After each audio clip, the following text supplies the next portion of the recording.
Hello everyone. Today I am going to teach you the fifth chapter of class 9, that is the fundamental unit of life. इस chapter में हम लोग बात करेंगे cell के बारे में। सेल क्या है, सेल को सबसे पहले डिस्कवर्ड किसने किए थे, सेल के अंदर कौन कौन से ऑर्गेनेल्स है और उन ऑर्गेनेल्स का क्या क्या फंक्शन है। तो आइए सबसे पहले देखते हैं what is cell. Cell is the structural and functional unit of life. Cell क्या है? सेल हमारी लाइफ का सबसे basic structural and functional unit है, क्योंकि जो हमारा बॉडी है, ह्यूमन बॉडी जो है या फिर कोई भी लिविंग ऑर्गेनिज्म का जो बॉडी है वो सेल से कंपोज्ड है। सेल को हम लोग स्ट्रक्चरल यूनिट इसलिए कहते हैं क्योंकि ये बॉडी को स्ट्रक्चर प्रोवाइड कर रहा है। उसी तरह सेल को फंक्शनल यूनिट क्यों कहा जाता है? क्योंकि बॉडी के जितने भी फंक्शंस परफॉर्म होते हैं वो सेल लेवल पे होते हैं, सेलुलर लेवल पे। नेक्स्ट, अब बात करते हैं हम लोग डिस्कवरी ऑफ सेल्स के बारे में। सेल्स को सबसे पहले, ये जो सेल टर्म है वो सबसे पहले किसने दिया था और किसने डिस्कवर्ड किए? रॉबर्ट हुक जो है वो 1665 में कॉर्क स्लाइस लिए थे।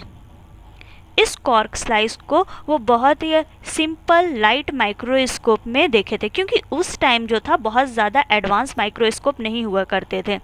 तो वो लाइट माइक्रोस्कोप में जब एग्जामिन किए तो बहुत छोटा छोटा कंपार्टमेंट उनको दिखा, network like, honeycomb like structure दिखे, और वो सिर्फ आउटर मेम्ब्रेन को ही एग्जामिन कर पा रहे थे, क्योंकि cork cells are not alive. तो सेल की डिस्कवरी सबसे पहले किसने किया? रॉबर्ट हुक ने। ईयर याद रखिएगा 1665।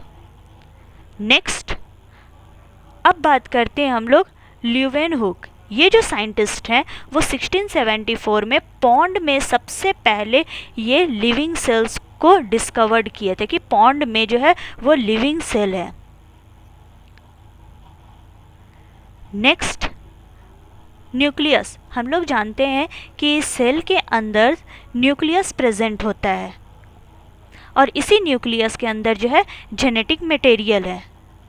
तो न्यूक्लियस जो है, न्यूक्लियस ये टर्म जो है वो किसने डिस्कवर्ड किया था? रॉबर्ट ब्राउन ने 1831 में। इन्होंने ही सबसे पहले ये बताया कि न्यूक्लियस जो है वो सेल के अंदर है और इसके ही अंदर जो है वो जेनेटिक मटेरियल रहता है। नेक्स्ट, प्रोटोप्लाज्म की बात करते हैं। प्रोटोप्लाज्म क्या है? हमारे सेल के अंदर फ्लूइड लाइक सब्सटेंसेस प्रेजेंट होते हैं। इस फ्लूइड को ही प्रोटोप्लाज्म कहा जाता है। प्रोटोप्लाज्म की डिस्कवरी सबसे पहले परकिंजी ने किया था 1839 में। नेक्स्ट, स्लेडिन एंड स्वान 1838 और 1839 में जो है इन्होंने बताया था कि प्लांट और animals are composed of cell. Plant और एनिमल जो है वो सेल के बने हुए हैं और इन्होंने ही अपना 3 पोस्टुलेट दिए थे जिसे हम सेल थ्योरी कहते हैं। तो बात करते हैं अब कि व्हाट इज सेल थ्योरी। उस सेल थ्योरी का कौन सा 3 पोस्टुलेट है और क्या बताया गया है। तो देखिए, सेल थ्योरी का सबसे पहला पॉइंट ये बताता है कि जितने भी लिविंग ऑर्गेनिज्म है वो सेल के बने हुए हैं। Second point, cell is the fundamental unit of life. Third क्या है? थर्ड ये बताता है कि जो भी न्यू सेल्स बनते हैं वो अपने ही प्री एग्जिस्टिंग सेल से डिराइव होते हैं। अब थर्ड पॉइंट को हम लोग एक फिगर की हेल्प से समझते हैं कि कैसे नया सेल जो है वो अपने प्री एग्जिस्टिंग सेल से ही डिराइव हो रहा है। तो आइए देखते हैं। रुडोल्फ विर्को ने ये बताया था कि जो न्यू सेल्स जो है वो अपने प्री एग्जिस्टिंग सेल से ही बने हुए हैं। सबसे फर्स्ट फिगर में देखिए, यहाँ पे एक सेल है, उसके अंदर न्यूक्लियस है। अब न्यूक्लियस जो है वो धीरे धीरे देखिए कि डिवाइड कर रहा है।